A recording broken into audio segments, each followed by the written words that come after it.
నమస్తే, నేను మీ వాసా లక్ష్మణ. మొన్నటి అసెంబ్లీ ఎన్నికలలో సిరిసిల్లలో కేటీఆర్ గారిని గెలిపించింది ఎవరు? కొద్దిగా మీ మెదడుకు పని చెప్పండి. ఇది ప్రజాస్వామ్యమే కదా, ప్రజలే ఓటేస్తే గెలిచిన్లు అని కాదు. ప్రజలే ఓటేస్తే గెలిచిన్లు, ప్రజలు ఓట్లేసేలా చేసింది ఎవరు? ప్రజల్ని కన్ఫ్యూజ్ చేసింది ఎవరు? ఓటు చీల్చింది ఎవరు?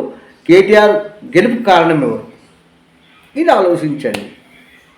ఎందుకంటే మిట్లారా, మేము దాదాపుగా అక్కడ పద్మశాలి ఓటు అధికంగా ఉన్నది, ఖచ్చితంగా ఈసారి కేటీఆర్ ఓడిపోవాల్సిందని చెప్పి 3 సంవత్సరాలు ఏకదాటిగా పనిచేసినాం.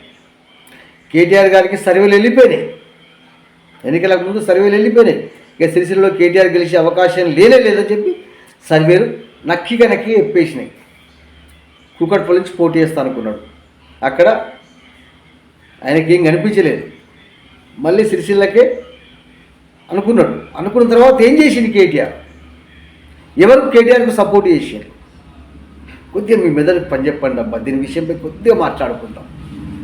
ఇప్పుడు ఎన్నికలు లేవు, కానీ భవిష్యత్తులో ఇలాంటి పొరపాట్లు జరగకుండా ఎలా ఈ రాజకీయ కుట్రలు శోధించాలి అనే విషయాన్ని మనం మాట్లాడుకుందాం. చాలామందికి అనిపిస్తుంది కావచ్చు, వాసా లక్ష్మ గారికి ఆ కేటీఆర్ గారికి పడదు. నాకెందుకు పడదండి? కేటీఆర్కు నాకేమన్నా పగన, శత్రువు నాకేమన్నా? కేటీఆర్ గారు మంచి పని చేసి మంచిగా చెప్పినాం. ఆయన ఎప్పుడైనా మంచి చేసినప్పుడు బేషన్నం, తప్పు చేసి తప్పు అన్నాం. అక్కడ పద్మశాలి ఓటు బ్యాంక్ అధికంగా ఉంది కాబట్టి అక్కడ పద్మశాలి బిడ్డ ఎమ్మెల్యే కావడం అనేది 100% సబబు అనుకున్నాం. కాబట్టి 3-4 సంవత్సరాలు అక్కడ కేటీఆర్కి ఆంటీగా పనిచేసినాం. బాజాబ్ చెప్తానే